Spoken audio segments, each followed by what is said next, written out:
কমার্সিয়ানরা সামনে তোমাদের অর্ধবার্ষিক পরীক্ষা এবং অর্ধবার্ষিক পরীক্ষার আগে অবশ্যই তোমার হিসাব বিজ্ঞানের শত শত ম্যাথ প্র্যাকটিস করে যাওয়া পসিবল নয়।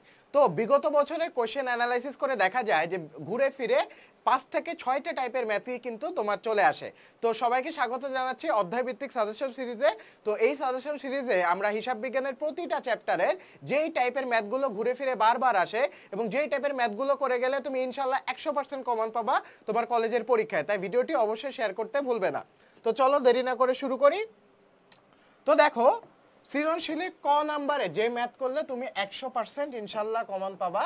দেখো হিসাব আমরা হচ্ছে এখন যে চ্যাপ্টারটা সাজেশন দিব সেটা হচ্ছে অধ্যায় 2 হিসাব বিজ্ঞান প্রথম পত্রের অধ্যায় 2 হিসাবের বৈষম্য থেকে। তো ক নাম্বারের যেই কয়টা টাইপের ম্যাথ ঘুরে ফিরে বারবার আসে সেটা হচ্ছে প্রারম্ভিক মূলধন নির্ণয় করো, প্রারম্ভিক সম্পদ মাইনাস প্রারম্ভিক দায়, নগদান বইতে প্রদর্শিত হবে না তার পরিমাণ নির্ণয় করো, নগদ বাট্টার পরিমাণ নির্ণয় করো, নির্দিষ্ট লেনদেনে জাবেদা দাও এবং অনগদ লেনদেনের পরিমাণ। নির্দিষ্ট লেনদেনের জাবেদা দাও বলতে তোমার কয়েকটা তারিখে থাকবে যে 1, 2, 5 ও 7 তারিখের লেনদেনের জাবেদা দাখিলা প্রদান করো। হ্যাঁ, তারপরে অনগদ লেনদেনের পরিমাণ নির্ণয় করো। তো অনগদ লেনদেনের পরিমাণ নির্ণয় করো আর নগদান বইতে প্রদর্শিত হবে না তার পরিমাণ নির্ণয় করো, দুইটা কিন্তু সেম টাইপের ম্যাথ। তো ঘুরে ফিরে দুইটা মিলে একটা টাইপের ম্যাথ। ওকে, তো এই কয়েকটা টাইপের ম্যাথ তুমি ক নাম্বারের জন্য প্র্যাকটিস করে গেলে ইনশাল্লাহ এখান থেকে তুমি 100% কমন পাবা। তো এই টাইপের ম্যাথগুলো তুমি কোথা থেকে প্র্যাকটিস করবা?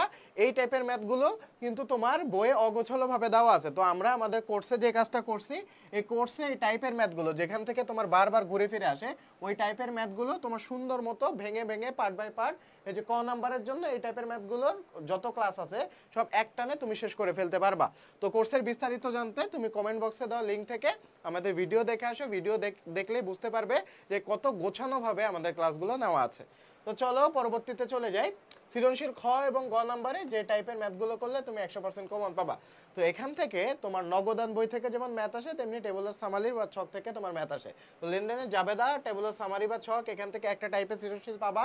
অগ্রদত্ত পদ্ধতিতে খুচরা নগদান বই তৈরি, নগদ প্রাপ্তি প্রদান 3 ঘোড়া, এখান থেকে তোমার কয়েকটা টাইপের ম্যাথ কিন্তু ঘুরে ফিরে আসে।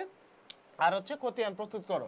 তো মোটামুটি এই 3টা টাইপের 1, 2, 3 তিনটা টাইপের ম্যাথ যদি তুমি ঘুরে ফিরে করো তাহলে তুমি এখান থেকে ইনশাল্লাহ 100% কমন পাবা। এবং এই সবগুলো ম্যাথই কিন্তু আমাদের কোর্সে সুন্দরভাবে সাজিয়ে দেওয়া আছে। যারা নতুন আছো অবশ্যই আমাদের কোর্সে এনরোল করে ফেলবে। এনরোল করলে তুমি সবগুলো ক্লাস একদম গুছিয়ে পেয়ে যাবে, ঠিক আছে? আর যারা হচ্ছে এই সাজেশন পিডিএফটা হচ্ছে তোমার পিডিএফ আকারে পেতে চাও তাদের জন্য আমাদের একটা হোয়াটসঅ্যাপ গ্রুপের লিঙ্ক থাকবে, এটা সম্পূর্ণ ফ্রিতেই দিব। এটার জন্য কোনো কোর্সে এনরোল করা লাগবে না। এই যে সাজেশন পিডিএফ আছে এই সাজেশনটাই তোমার পিডিএফ আকারে পেতে চাইলে তোমার হচ্ছে তুমি প্রিন্ট করে রাখতে পারো। প্রিন্ট করে তুমি একসাথে যদি স্ট্যাপলার করে রাখো তাহলে পরীক্ষার আগে জাস্ট এই টাইপের ম্যাথগুলো দেখে দেখে তুমি ম্যাথ সলভ করলেই তুমি ভালো মতো রিভিশন দিতে পারবে। তো এই চ্যাপ্টারের যদি পিডিএফটা চাও তাহলে অবশ্যই আমাদের যে হোয়াটসঅ্যাপের নিচে তোমার লিঙ্ক দেওয়া আছে হোয়াটসঅ্যাপ গ্রুপে জয়েন হয়ে নাও। ওই হোয়াটসঅ্যাপ গ্রুপে আমি সাজেশন পিডিএফগুলো দিয়ে দিব।